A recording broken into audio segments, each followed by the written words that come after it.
Yang pertama, kekafiran, kesyirikan, murtad, kemunafikan.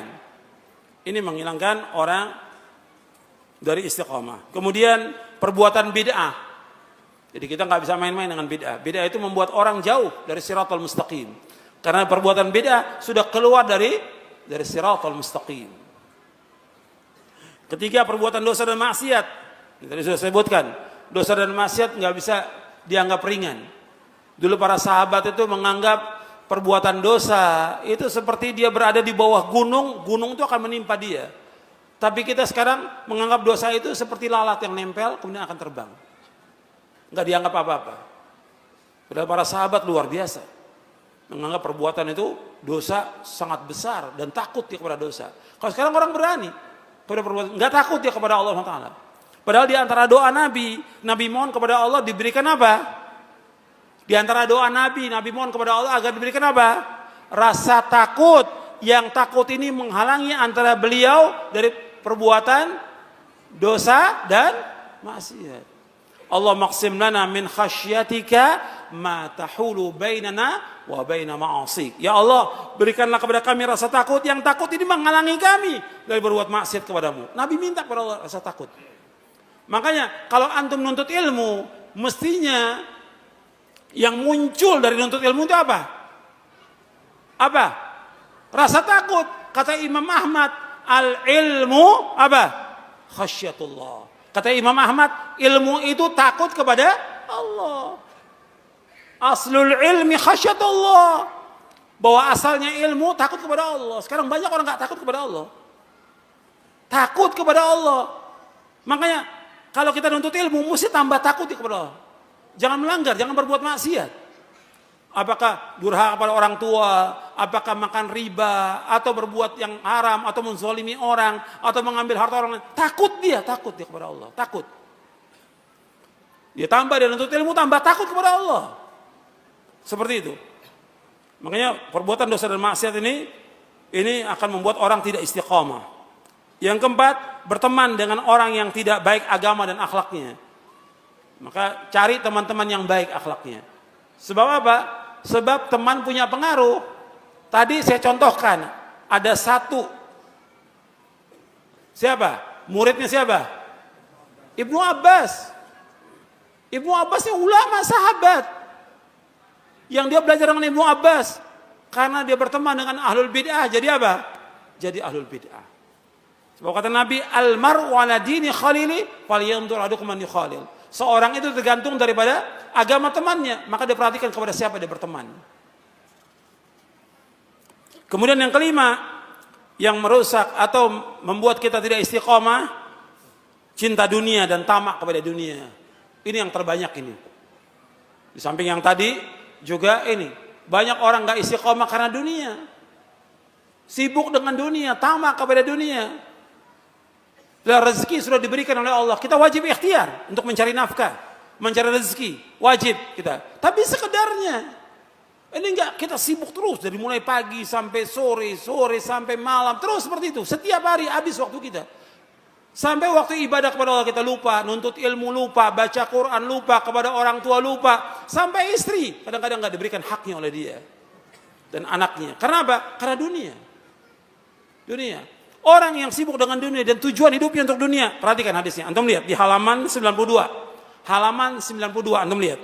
Kata Nabi SAW, "Man kanatid dunya hammahu, farraqallahu alaihi amrahu, wa ja'ala faqrahu baina 'ainaihi, wa lam ya'ti minad dunya illa ma kutiba lah.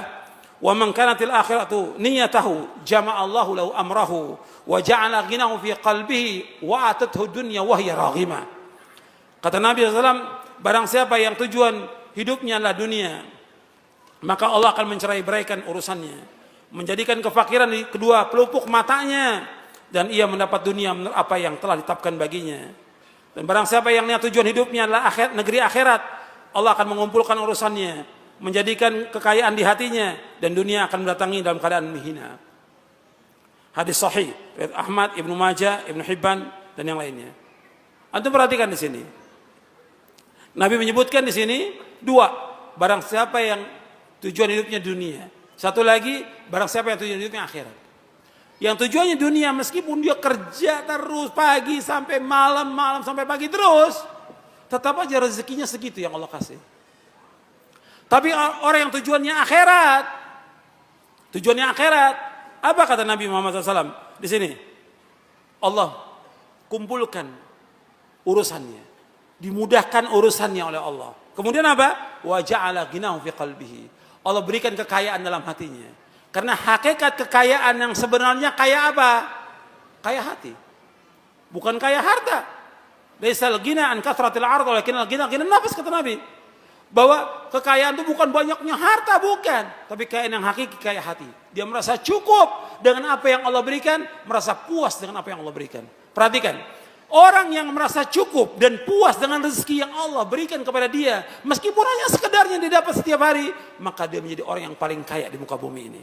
Antum ingat tuh, orang yang dia cukup dengan rezeki yang Allah berikan kepada dia, umumnya sehari dia cuma dapat 10.000 rupiah, cukup dia buat istri dan anaknya, cukup dia, dan dia puas, dan dia bersyukur kepada Allah, maka dia menjadi orang yang paling kaya di muka bumi ini.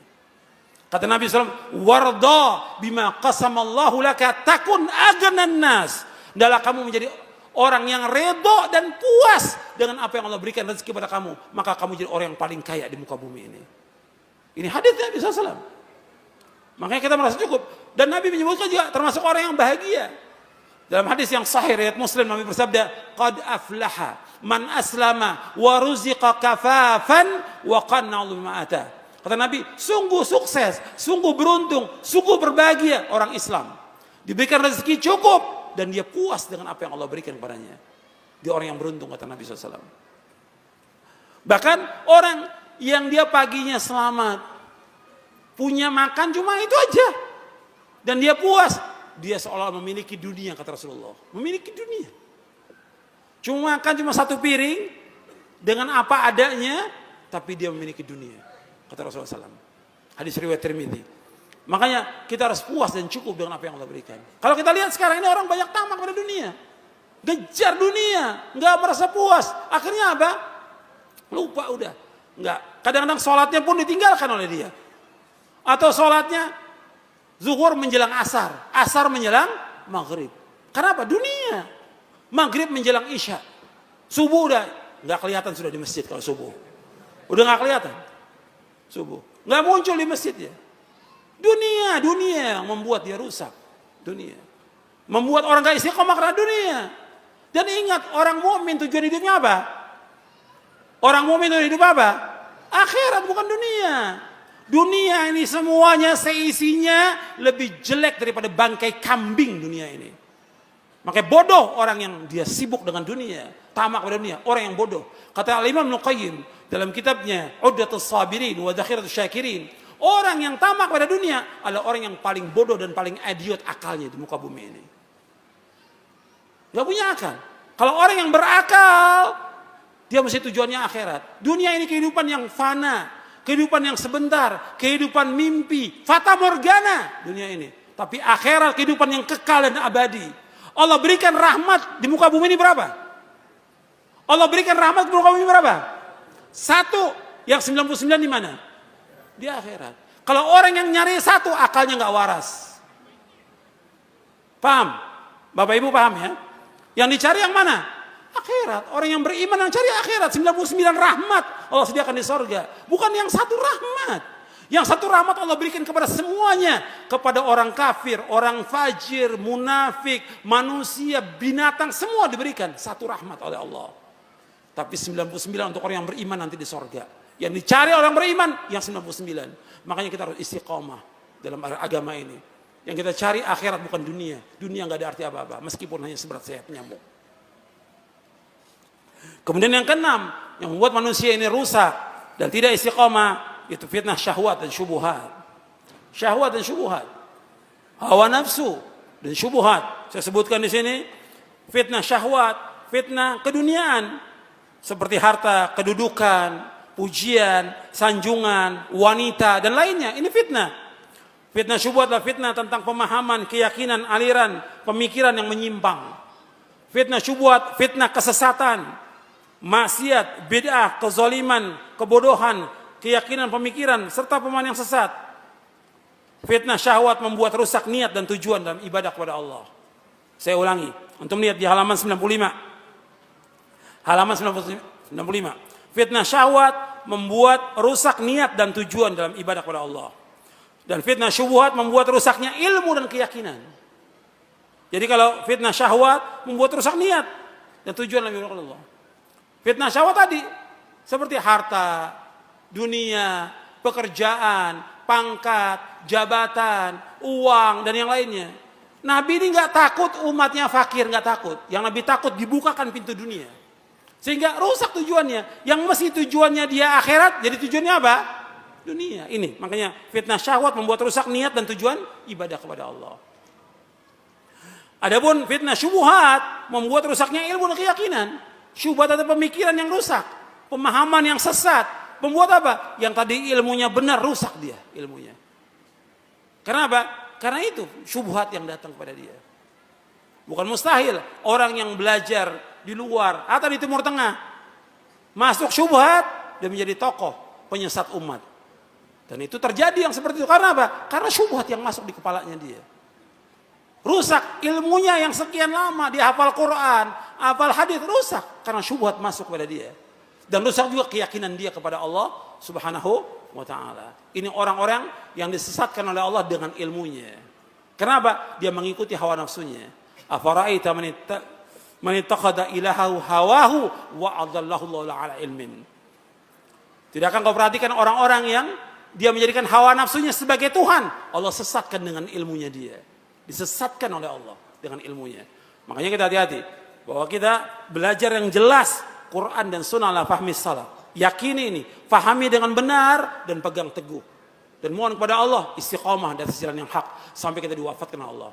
Yang paling mulia karamah itu tetapnya istiqamah. Makanya katakan oleh Syekhul Islam Ibnu Taimiyah, ghayatul karamah luzumul istiqamah. Ghayatul karamah luzumul istiqamah. Mulianya tujuan dari karamah, kemuliaan. Karena orang kan melihat karamah kan. Wali-wali itu punya karamah kata mereka. Wali punya karamah kekeramatan. Kata Syekhul Islam, bukan itu tujuannya.